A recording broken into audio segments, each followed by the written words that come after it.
변제율은 어찌됐건 오르게 되어 있기는 해요. 추가 생계비에 대한 부분이라든지 소득 같은 부분도 저희가 고의로 이거를 사문서를 위조하거나 수정을 하면 안 되겠죠.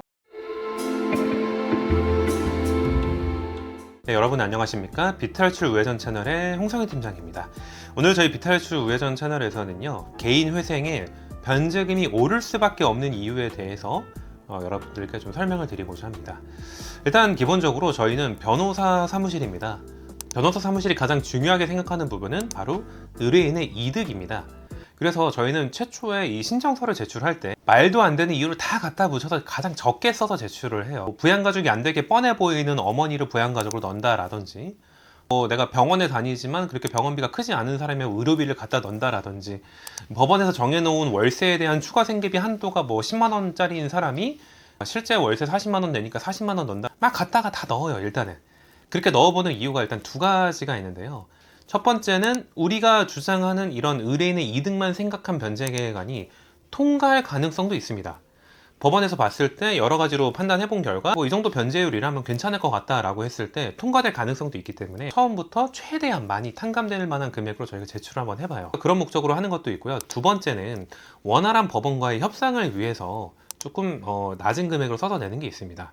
그렇다고 해서 너무 터무니없이 낮은 금액으로 써서 내는 건 안 되지만 어느 정도 최초의 변제율을 50%부터 작성해서 제출한 변제 계획안은 거기서부터 변제금이 무조건 오르게 되어 있어요. 회생에서 변제금이 안 오르는 케이스는 굉장히 드물다고 보셔야 되고요.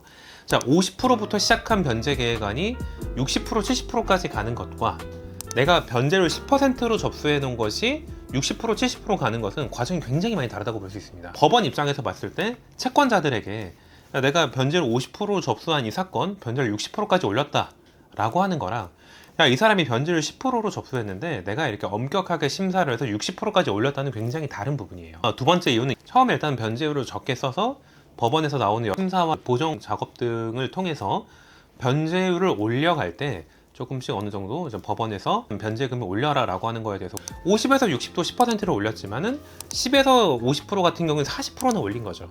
법원 입장에서는 이거를 10%를 올렸다, 이거에 대해서 차이가 생긴다는 거예요. 그래서 의뢰인의 이득을 생각한다면 가장 최선의 낮은 변제율을 작성해서 제출을 하기 때문에 처음부터 그 변제 계획안이 통과할 거라고 생각을 하고 제출하지는 않는다는 겁니다. 이러한 이유로 인해서 변제율은 어찌됐건 오르게 되어 있기는 해요. 추가 생계비에 대한 부분이라든지 소득 같은 부분도 저희가 고의로 이거를 사문서를 위조하거나 수정을 하면 안 되겠죠. 그러나 접수하는 시점에 따라서 유리한 소득을 주장을 해볼 수는 있어요. 자영업자 같은 분들은 전년도에 소득 금액 증명원을 제출한다라든지, 직장인 분들 같은 경우에도 23년도 원천을 낸다라든지, 법을 어기지 않는 선에서 의뢰인에게 유리한 부분들을 주장을 해본다는 거예요. 어디까지나 채무자에게만 유리한 변제 계획안을 제출을 하기 때문에 법원 입장에서는 아무래도 회생위원이라고 하는 부분이 일반적인 민사나 형사에서 검사의 입장이 되겠죠. 한마디로 회생위원이라고 하는 사람들이 판사님에게 제출하기 전에 이러이러한 부분들은 좀 과한 것 같다, 오버한 것 같다, 이만큼 변제금을 올려라 라고 하는 부분들로 인해서